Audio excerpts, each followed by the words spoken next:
তো সেই অ্যাসুরেন্স পেয়ে দেশে ফিরে আসে। আমি অ্যাসুরেন্স পাইছি, আমাকে দেওয়া হয়েছে। শোনেন, এই হিসাবে 203টা আসন জামাত ইসলাম পাওয়ার কথা। এই ইলেকশনে যদি আপনি 74 এই হিসাবটা কিভাবে করলেন? এই দেখাচ্ছি আপনাকে। আপনি এই দেখেন হা ভোট আর আচ্ছা বিএনপি কত পার্সেন্ট ভোট পাইছে? 51% ভোট।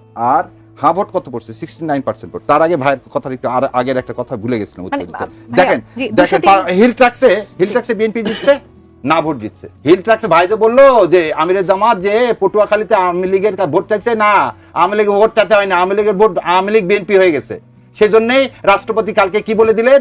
বাংলাদেশ জিন্দাবাদ। আর জয় বাংলা বলতেছেন না, উনি তো এখন আওয়ামী লীগ থেকে বিএনপি হয়ে গেছে। তার মানে আওয়ামী লীগকে পুনর্বাসন করার দরকার নাই। আপনি বলেন যে রাষ্ট্রপতি একটা প্রতিষ্ঠান পরিবর্তন হলো নাকি এখন শুধু বিএনপি হয়ে গেল? সেই প্রশ্ন থাকলে 203 আমি আচ্ছা পাঁচটি যে বিষয়টা ওটা মাত্র দুটো বলেছেন। মিডিয়ার কথা বলেছেন, মিডিয়া আসলে কোন পক্ষটা অবলম্বন করেছে? আপনি একটা জিনিস দেখেন, মিডিয়ার কথাটাই বলতেছি আমরা। বলতেছি কি সবাই সব মিডিয়ার কথা বলছে তা কিন্তু বলি না। আবার এটাও ক্লিয়ার করে দিলাম, সব মিডিয়া না বোন।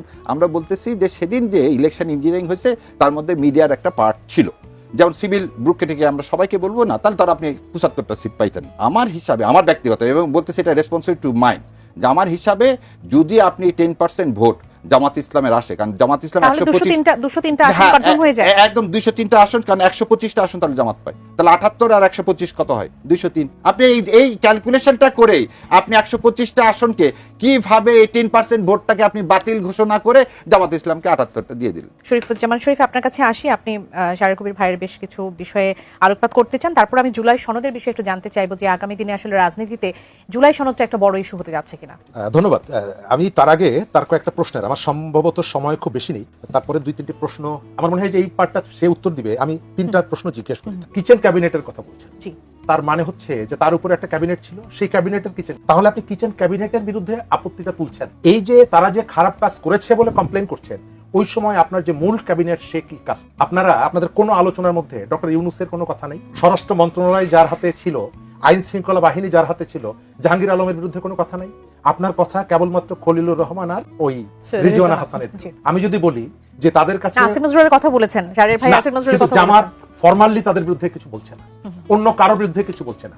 আমি একসময় মানুষ জানতে চাইবে যে একটা সরকারের মাত্র 2জন উপদেষ্টা, তারা সবকিছু কিভাবে করেন। এক সেকেন্ড হচ্ছে প্রশাসনের কথা বলছেন। ডিসি এবং এসপি নিয়োগ পেয়েছিল কিসের ভিত্তিতে? লটারির দাবিটা কে তুলেছিল?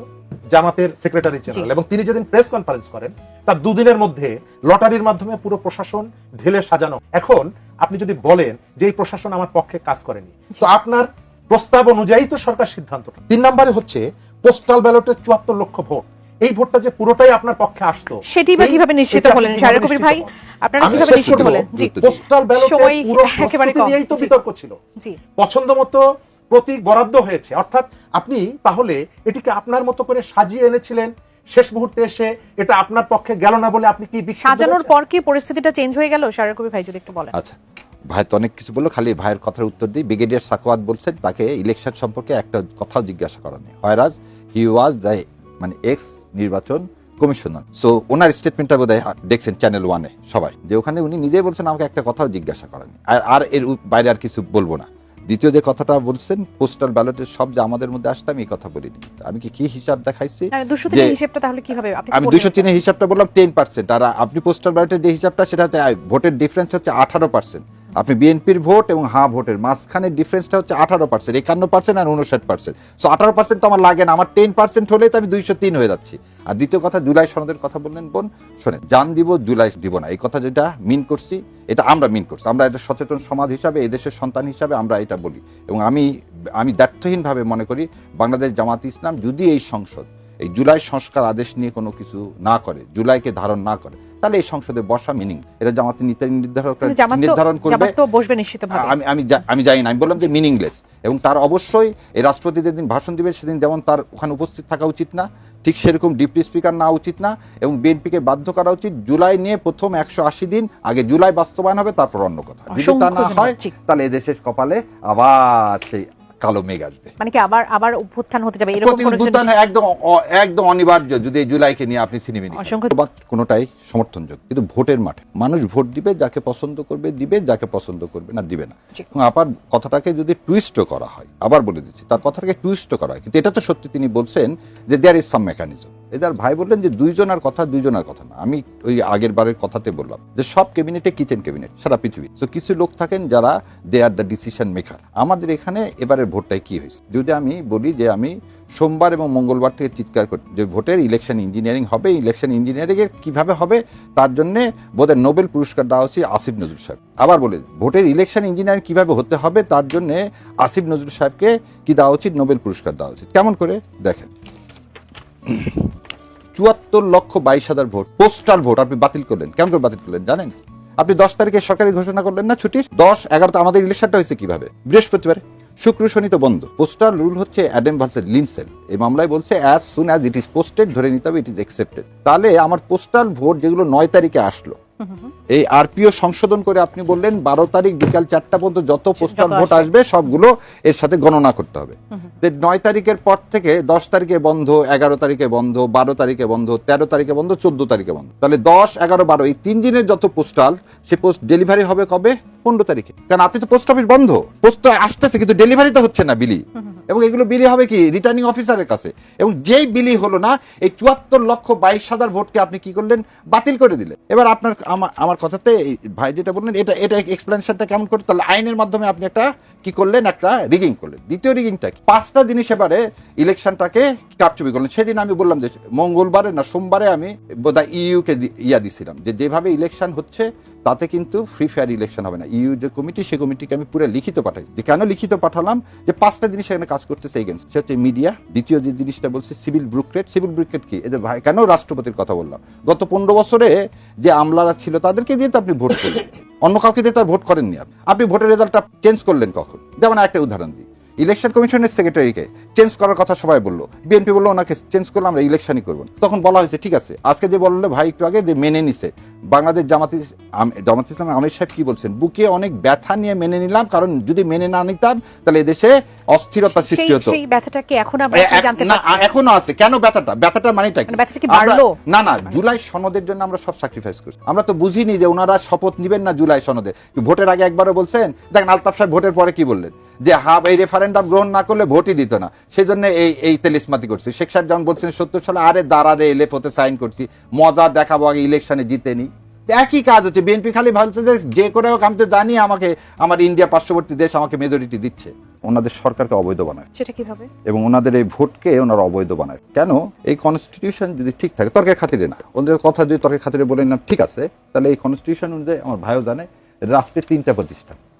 1 নম্বর হচ্ছে লেজিসলেটিভ, এক্সিকিউটিভ আর জুডিশিয়াল। যদি লেজিসলেটিভ ঠিক হয়ে থাকে তাহলে প্রথম কথা হলো যে স্বৈরাচার কে, হাসিনা না। যদি বলা হয় যে নাৎসিজম কি স্বৈরাচার না, হিটলারকে রেখে দিব, নাৎসিজম বাদ, হিটলারকে রেখে দিব, নাৎসিজম বাদ। সো যদি তাই হয়ে থাকে বিএনপির কথা, হ্যাঁ তাদের কথা অনুযায়ী হাসিনা খালি স্বৈরাচার, তাহলে 300 জন এমপি তারা বৈধ। কারণ আপনি তো বলতেছেন এই সংবিধান বৈধ, এই সংবিধান অনুযায়ী চলতে হবে, তাহলে 300 জন এমপির কি অপরাধ? আপনি যদি 300 জন এমপির বিরুদ্ধে স্পেসিফিক কোনো এখন পর্যন্ত মানবতা যে ট্রাইব্যুনাল চলতেছে সেই ট্রাইব্যুনাল অনুযায়ী তো এখনো তার প্রমাণিত হয়নি। তাহলে একই দোষে যে এমপিরা যদি নির্দোষ হয় তাহলে রাষ্ট্রপতি নির্দোষ, আর এমপিরা যদি দোষী হয় রাষ্ট্রপতি দোষী। দ্বিতীয় আরেকটা কথা, আপনি প্রধান বিচারপতি এবং 6 জন বিচারপতিকে কি জনগণের ইয়াতে তারা সরে গেলেন 6 তারিখ, পদত্যাগ করলেন না। তাহলে আপনি আপনার কথা যদি ঠিক হয় তাহলে আপনি সেই প্রধান বিচারপতি এবং অন্য বিচারপতিরা তো তাহলে তাদের জায়গায় ঠিক, তাহলে আপনি তাহলে অন্যায় করে তাদেরকে সরাই দিলেন। কথা সেখানে, কথা হচ্ছে রাষ্ট্রপতিকে কেন আপনি রাখেন? আপনি যে সংবিধানের দোহাই দিচ্ছেন, সেই সংবিধানের কোন জায়গায় আপনি 2টা প্রতিষ্ঠানকে মানলেন, আর এক জায়গায় মানবেন কেন?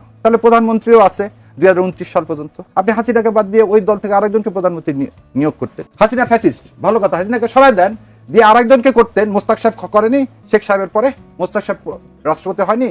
তাহলে এই 300 জনকে নিয়ে আপনি তো এই কনস্টিটিউশনের মধ্যেই চলতে চাচ্ছেন। তাহলে আপনি ভোট করলেন কিভাবে, গণভোটের কথা না হলে রাখলাম, ভোট করলেন কিভাবে, আপনি ক্যাবিনেট গঠন করলেন কিভাবে 29 সালের আগে? তাহলে তার মানে হচ্ছে আমি আইনের প্রতি শ্রদ্ধাশীল না।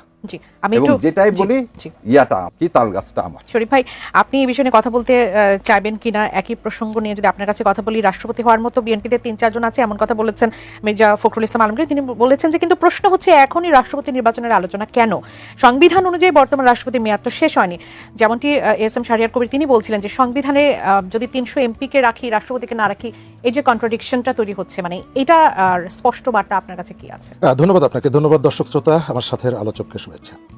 বাংলাদেশে একটা গণ অভ্যুত্থান হয়েছে, এটি তো আর অস্বীকার। গণ অভ্যুত্থানের পেছনে কতগুলো কারণ ছিল এবং কতগুলো প্রত্যাশাও ছিল। কারণের জায়গাটা কি? কারণের জায়গাটা হচ্ছে আমাদের দীর্ঘদিন নির্বাচিত সরকারের অনুপস্থিতি, ভোট ব্যবস্থাকে জালিয়াতির মধ্য দিয়ে শেষ করে ফেলা ইত্যাদি ইত্যাদি। যাকে সামনে রেখে আলোচনা করা হচ্ছে আমাদের রাষ্ট্রপতি, তিনি আওয়ামী লীগের হেরিটেজকে ধারণ করেন, এটি অস্বীকার। এখন তিনি এখানে থাকবেন কি থাকবেন, এটি প্রথমত তার একটা বিষয়। আবার রাজনৈতিক দল হিসেবে যেহেতু বিএনপি মেজরিটি পেয়েছে, আপনি এই ব্যাখ্যা, এই বক্তব্যগুলো আনতে পারতেন তখন যদি আপনি 5 আগস্টের পরে আপনার যে সুযোগটা ছিল, আপনি সংবিধানকে স্থগিত করতেন, সংবিধানকে যদি বাতিল করতেন, তাহলে আপনি আপনার মতো গণঅভ্যুত্থানের স্পিরিটকে ধারণ করে আপনি এই জায়গাগুলোকে সেট করতেন। আপনি সেটি করেন এবং না করে আপনি গাছের উপরেরটাও খেতে চেয়েছেন, তলেরটাও করে। আমাদের এই সময়কালে সবকিছুকে বাতিল করে নতুন কিছু নির্মাণের পক্ষে, এবং প্রতিনিয়ত আপনি শুনবেন আমাদের একজন তাত্ত্বিক দার্শনিক ফরাদ মাঝি, তিনি কিন্তু এই কথা যে আমরা একটা বিপ্লবী সরকার কায়েম করতে পারলাম না, পুরো ব্যবস্থাটাই ছিল অবৈধ এবং সেটিকে আমরা কন্টিনিউ করলাম। অথচ তিনি কিন্তু তার স্ত্রীকে ওই যে অবৈধ যে ব্যবস্থাপনার কথা উনি, যেটাকে রিপেয়ার করার সুযোগটা ছিল, রিবিল্ড করার সুযোগ, সেই সুযোগটা তিনি গ্রহণ না করে তার স্ত্রীকে কিন্তু সেখানে মন্ত্রী বানিয়ে। অর্থাৎ আমি যখন আমার হাতে কলম থাকছে আমি আমার মতন করে লিখছি, আমার সামনে যখন মাইক থাকছে আমি আমার মতো করে বলছি,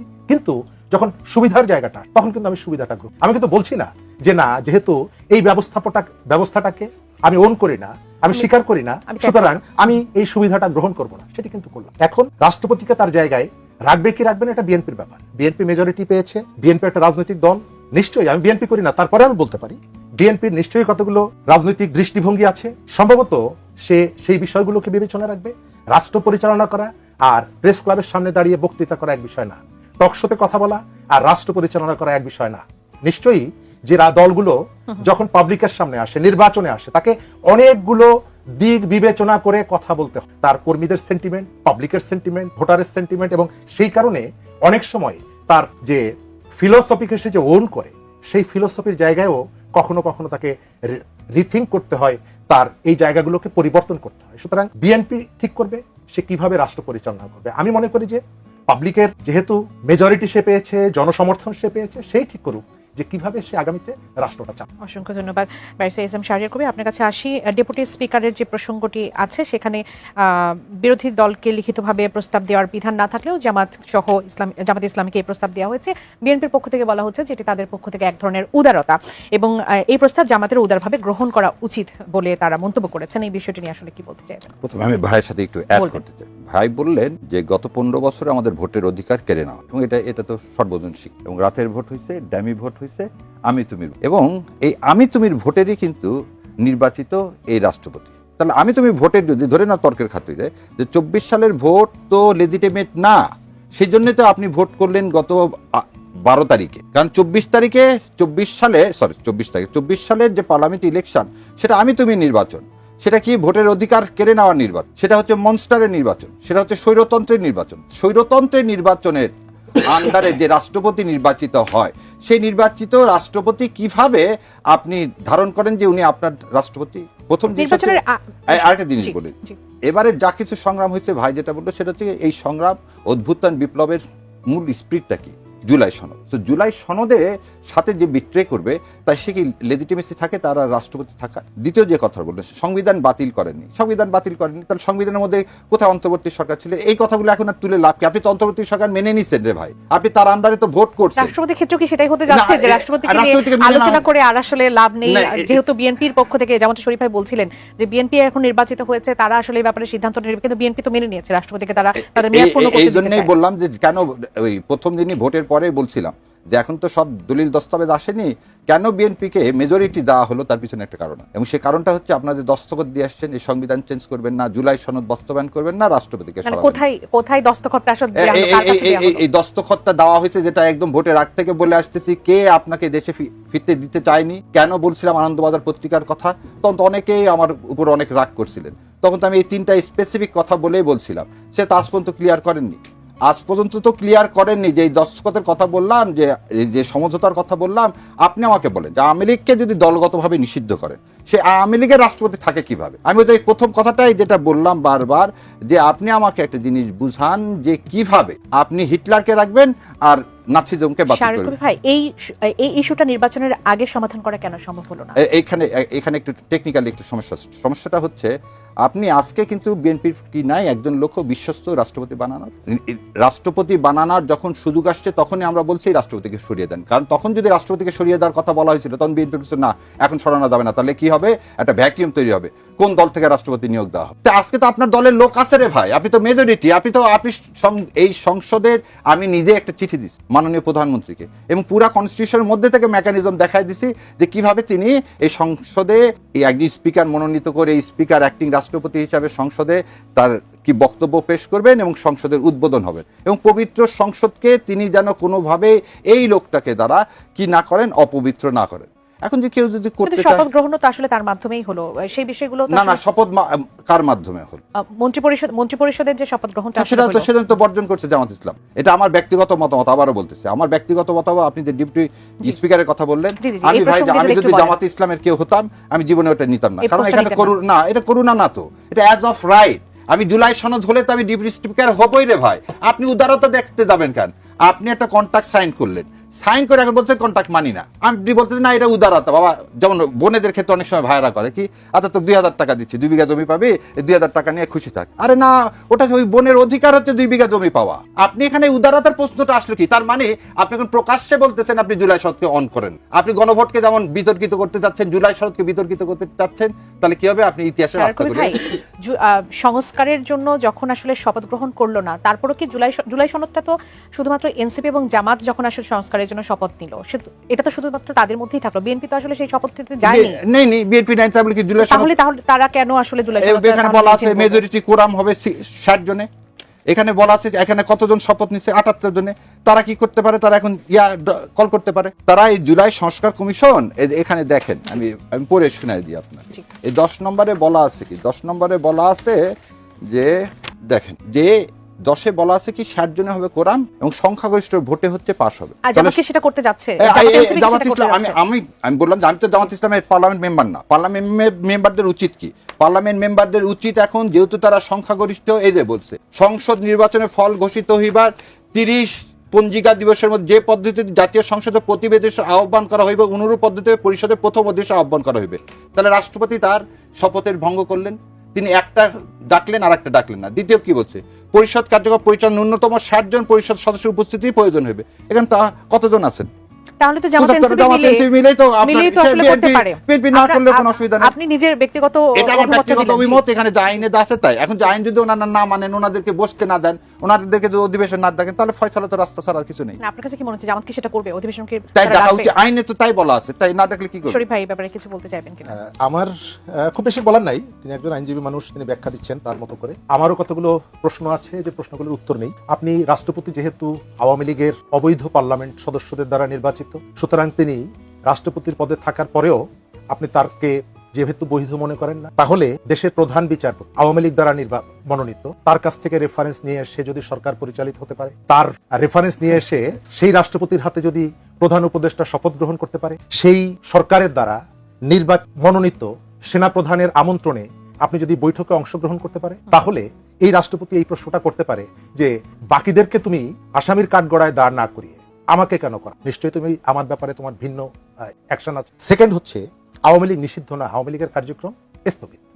আওয়ামী লীগ ফ্যাসিস্ট, আমি স্বীকার করি, কিন্তু সেই ফ্যাসিস্ট কখন? রাতের বেলা, দিনের বেলা, ভোটের সময়? আপনি এই ফ্যাসিস্ট আওয়ামী লীগের দুয়ারে দুয়ারে গভীর রাতে যখন ভোট চাইতে যান, তখন আওয়ামী লীগ ফ্যাসিস্ট। রাতের বেলা যখন তার কড়ানেড়ে বলে আসেন যে আমাকে যদি ভোট দাও তাহলে তুমি তোমার এলাকায় নিরাপদে থাকতে পারো, এই উদাহরণগুলো বহু জায়গায় আছে। ঢাকায় ফ্যাসিস্ট শেখ মুজিবের বাড়ি আপনি ভেঙে দিচ্ছেন, আর পটুয়াখালীতে গিয়ে জামাতের আমির সাহেব বলেছেন নির্বাচনী প্রচার। শেখ মুজিব সাহেব অনেক ভালো কাজ করতে চেয়েছে, কিন্তু করতে দেওয়া। ঢাকার ফ্যাসিস্ট শেখ মুজিব পটুয়াখালীতে গিয়ে সাহেব হয়ে গেলেন, কারণ হচ্ছে তার ভোট আছে। ভোটের আগে ফ্যাসিস্ট, ভোটের দিন বন্ধু। এই যে দ্বিচারিতা, এই দ্বিচারিতার কারণে আমাদের রাজনীতিতে যে গুণগত পরিবর্তনের সুযোগটা ছিল, সেই সুযোগটা আপনি কাজে লাগাতে পারেননি। আপনার প্রতিবেশী নেপাল, যে নেপালে পরিবর্তনের পক্ষে যারা ছিল, জনগণ তাদেরকে গ্রহণ করেছে, আর আমাদের এখানে সেই তরুণ মানুষ কোনো মহল্লায় ঢুকলে সবাই জানালার থেকে উকি দিয়ে বলে যে দরজাটা শক্ত করে আটকাও, কারণ কোনো বাড়িতে ঢুকে মব সৃষ্টি করে চাঁদাবাজি করতে পারে। আমরা এই যে জায়গাগুলো, যে সুযোগগুলো, সেই সুযোগগুলো আমরা কাজে লাগাইনি। আমাদের এখানে বৈষম্য আমরা তৈরি করেছি। গণ অভ্যুত্থানের পক্ষে যে রাজনৈতিক দলগুলো ছিল, শাহরিয়ার ভাই নিশ্চয়ই এই প্রশ্নগুলো করতে পারেন আপনাদের দলের কাছে। আজকে আপনি সরকারের যে অন্তর্বর্তীকালীন সরকারের যে সমালোচনাগুলো যদি করে, গণ অভ্যুত্থানের পক্ষের যে দলগুলো ছিল, সেই দলগুলোকে বিভক্ত করেছে কারা? ডক্টর মোহাম্মদ ইউনূস। 3টি দল নিয়ে তিনি কেন আমেরিকায় যান? 3টি দল নিয়ে তিনি কেন জুলাই অভ্যুত্থান স্মৃতি জাদুঘর দেখতে যান? যখন ত্রিপুরায় হামলা হয় আমাদের কি বলে ওই এম্বাসিতে, তখন আপনি সবাইকে ডাকেন, কিন্তু আমেরিকার সাথে আপনি যখন গোপন চুক্তি হয় এটি নিয়ে আপনি তো কাউকে বলেননি, মাত্র 2টো দলকে আপনি ইনফর্ম করেছেন। অর্থাৎ অভ্যুত্থানের পর থেকেই নানা ধরনের বৈষম্য তখন থেকে এই যে বৈষম্যগুলো, অথচ আমাদের লড়াইটা ছিল বৈষম্যের বিরুদ্ধে, যে ব্যানারটা ছিল সেই ব্যানারটা ছিল বৈষম্যের বিরুদ্ধে। কিন্তু এই যে বৈষম্যগুলো, খলিলুর রহমান আলোচনা এসেছে, আমরা সেই প্রথম দিন থেকে খলিলুর রহমানের সমালোচনা করেছি, আপনারা তো করেননি। আপনাদের কাছে ডক্টর ইউনূসের সাথে থাকা খলিলুর রহমান ভালো ছিল, কিন্তু তারেক রহমানের সাথে খলিলুর রহমান ভালো লাগছে না। ইউনূসের খলিল ভালো, তারেকের খলিল ভালো না। কেন? সম্ভবত এই খলিল, তার কাছে আমি যা চেয়েছিলাম আমি তা পাইনি, এবং পাইনি বলেই খলিল আমার এখন ভালো লাগে। জি জি, এই প্রসঙ্গ নিয়ে আমি একটু শাহরিয়ার ভাই আপনার কাছে একটু জানতে চাইবো যে নেপাল যদি পারে, নেপালের যদি রাষ্ট্রীয় স্বতন্ত্র পার্টি আসলে জয়লাভ করতে পারে, তারা পরিবর্তনের জন্য যেই আকাঙ্ক্ষা তাদের ছিল গণ অভ্যুত্থানের, সেটির জন্য তারা আসলে দেশকে পরিচালনার দায়িত্ব নিতে পারে, বাংলাদেশের সংকটের জায়গাটা আসলে কি ছিল যে এখানে সম্ভব হলো না? তো আজকে এই পর্যন্তই, কিন্তু প্রশ্নগুলো এখানেই শেষ নয়। এই দেশ, এই রাজনীতি, এটা আমাদের সবার।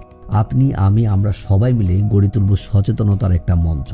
আপনার ভাবনা, আপনার চিন্তা এবং আপনার মতামত আমাদের দরকার। তাই কমেন্টে লিখে জানান এই মুহূর্তে আপনি কি ভাবছেন এবং আপনি কোন দিকে তাকাচ্ছেন। রিপাবলিক অ্যান্ড পলিটিক্স কেবল খবর বা বক্তব্যের জায়গা নয়, এটা এক একটা ভিন্ন মতের প্ল্যাটফর্ম। এখানে প্রশ্ন করার সাহস আছে, সত্যের পেছনে ছুটে চলার স্পর্ধা আছে। চ্যানেলটি ভালো লাগলে অবশ্যই সাবস্ক্রাইব করে পাশে থাকুন, কারণ একটা ক্লিকেই হতে পারে হাজারো অন্ধকার ভেদ করে আলো খোঁজা শুরু। ফিরছি পরের পর্বে আরো খোলামেলা বিশ্লেষণ নিয়ে। সে পর্যন্ত সবাই ভালো থাকুন, সুস্থ থাকুন। আল্লাহ হাফেজ।